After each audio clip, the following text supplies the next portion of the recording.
So Shabbat Shalom, everyone. Needs a little stitching. As I was walking around, Something.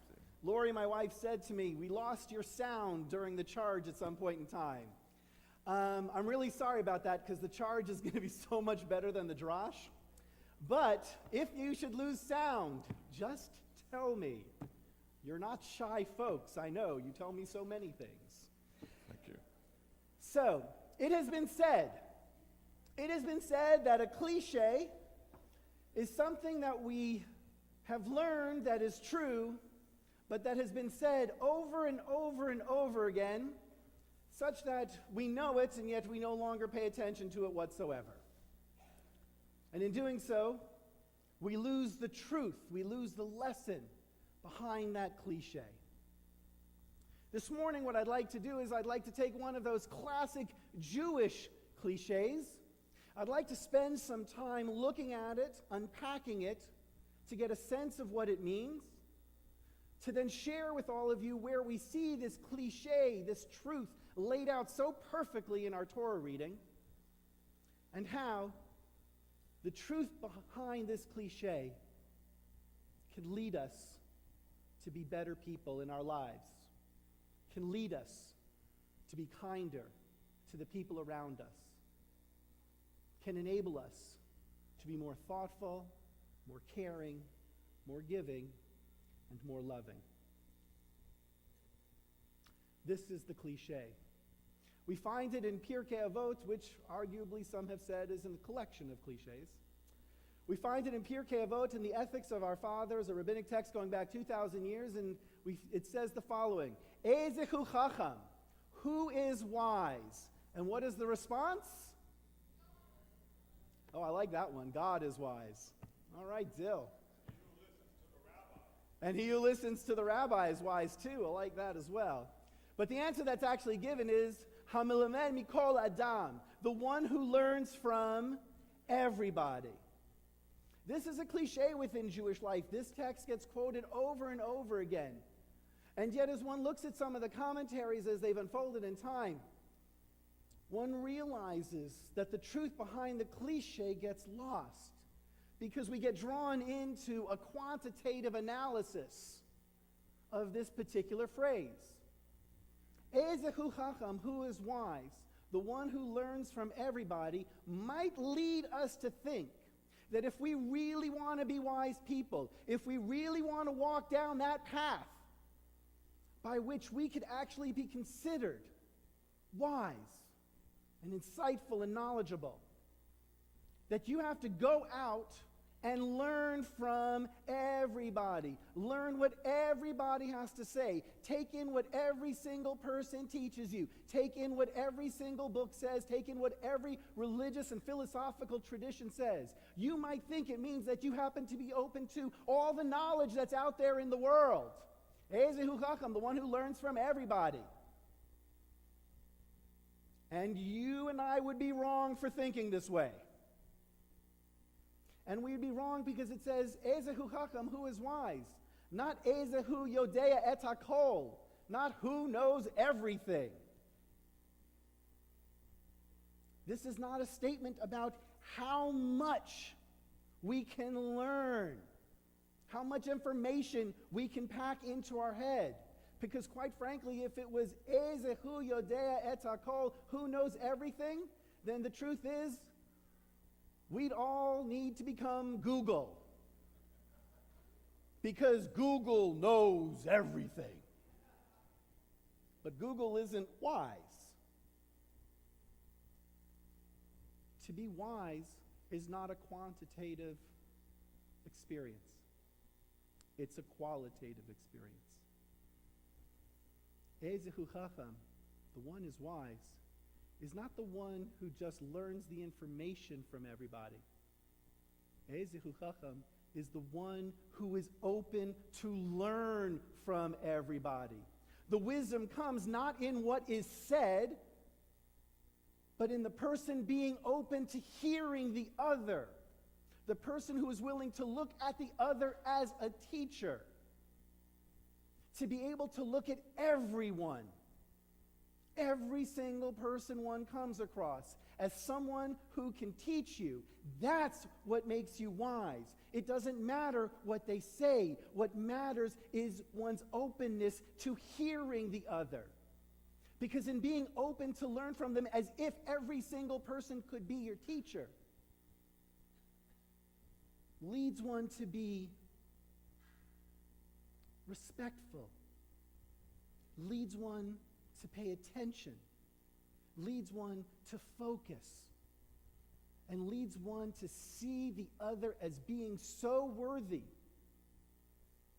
that they have something that they can share with you. The person who can be open in that way, that is the person who is wise, not because of what they know, but because of how they approach their fellow human being. That's what it means to be a chacham, to be someone who is truly wise.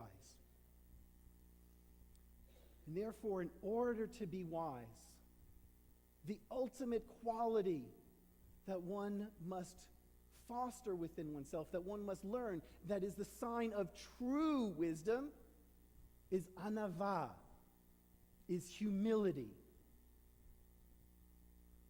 Because the person who is humble is the one who hears all, understands that they can learn from a Nobel laureate as well as from the person who is checking out their groceries at the supermarket.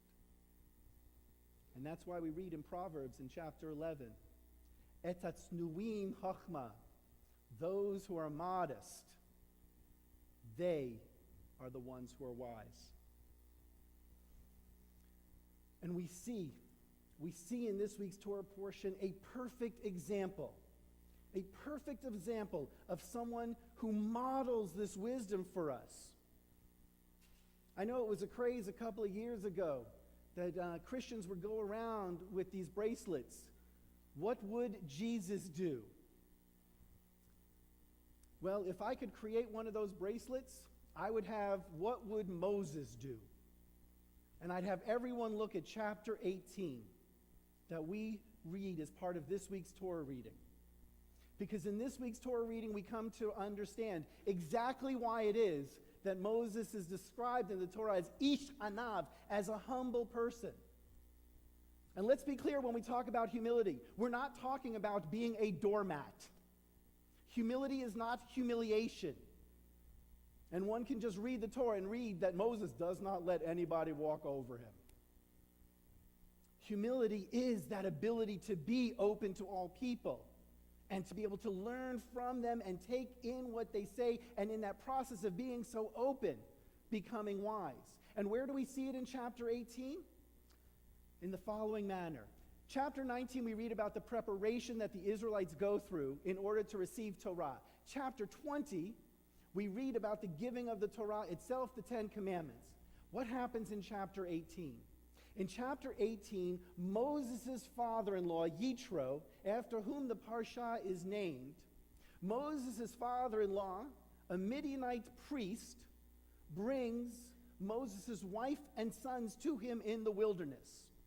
He sends messengers saying that he's coming. Moses will go out and greet him. They will have a celebratory meal at which Moses will tell Yitro all that's befallen the Israelites and all the wonders that God has done. Then the next day, Moses will be up in the morning, and Yitro will see Moses judging the people, and the people will stand all day as Moses judges each case. And Yitro, his father-in-law, will come to him and say, listen, what you're doing, it's not right, it's not good, it's not smart. This is not the way you should be running this. You should set up a system of various levels of judges and courts, and only the hard problems should come to you. And Moses will take in his advice, and Moses will put it into place. Now, it's a simple parsha, simple paragraph, and yet so profound. Because Moses had plenty of reasons to not listen to his father-in-law. First, it was his father-in-law. All right? And let's be real.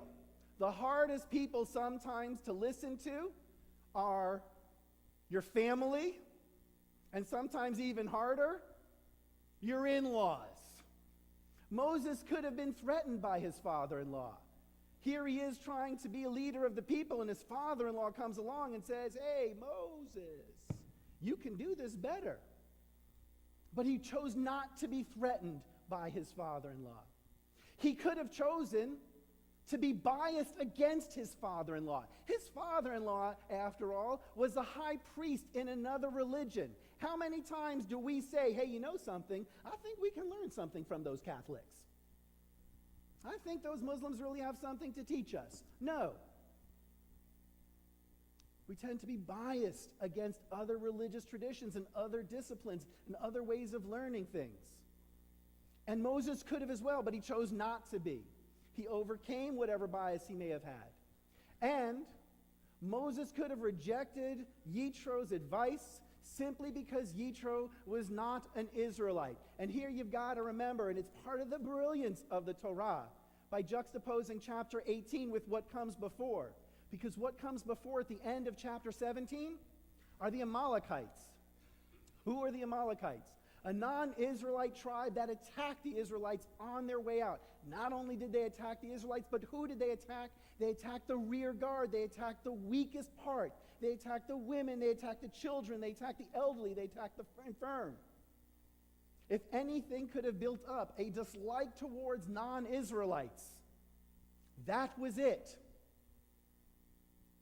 And Moses' father in the Torah is explicit about this. He is not an Israelite. He is a Midianite. And so Moses could have let his dislike and or hate of the non-Israelites, a hate that would have been justified by what had just happened before, rule him. And yet he didn't. Chapter 18 is brilliant. It is a brilliant piece laying out exactly some of the challenges that you and I face in making others be our teachers. For we too, like Moses, are ruled by our being threatened by the other, be it a family member or anyone else. We too, like Moses, have our biases. We have our prejudices towards the other. And you and I, just like Moses, have people and or even peoples in our lives that we dislike, and that we might even go so far as to say we have reason to hate. And yet,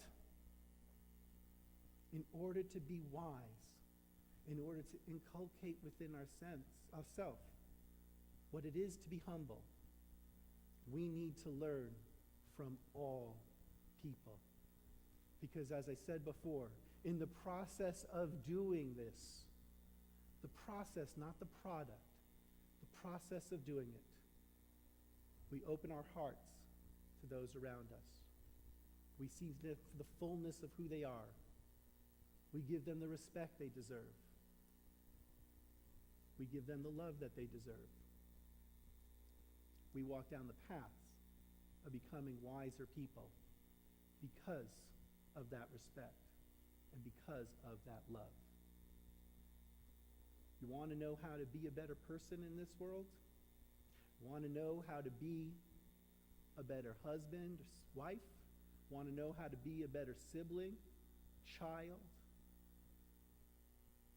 parent, worker, human being? If that's what you're really interested in doing, Moses provides the model. Moses leads us down that path. My friends, we have periodic waves of religiosity within our country. And one of the manifestations of that religiosity is we have this big brouhaha over the 10 Commandments. Should they be posted in public institutions and buildings and on the walls of other places or not? It's a fair point. It's an interesting question. And since I have not been asked my opinion about it, I am not going to share my opinion about it. Because honestly, I don't know if I have one. But I will share this with you. Hanging Torah up on things is a very Jewish idea. We call it a mezuzah. The Torah understood the importance of putting words of Torah on our buildings so we see them, so we remember them, so we can be better people. But I have to say, while I can't comment on the legality of putting up the Ten Commandments on the walls of our public institutions, I think if I did have the option of putting any particular chapter of Torah on any public kind of display, it would in fact not be chapter 20, which we read, but it would be this chapter that I've just been discussing. It would be chapter 18 of the book of Exodus. This is the one that I would put up on the walls of our institutions. This is the one that I would also have us engrave on the walls of our own hearts. Because more than knowing what to do to be good, seems to me that all of us need guidance in learning how to be better people. Shabbat Shalom, everyone.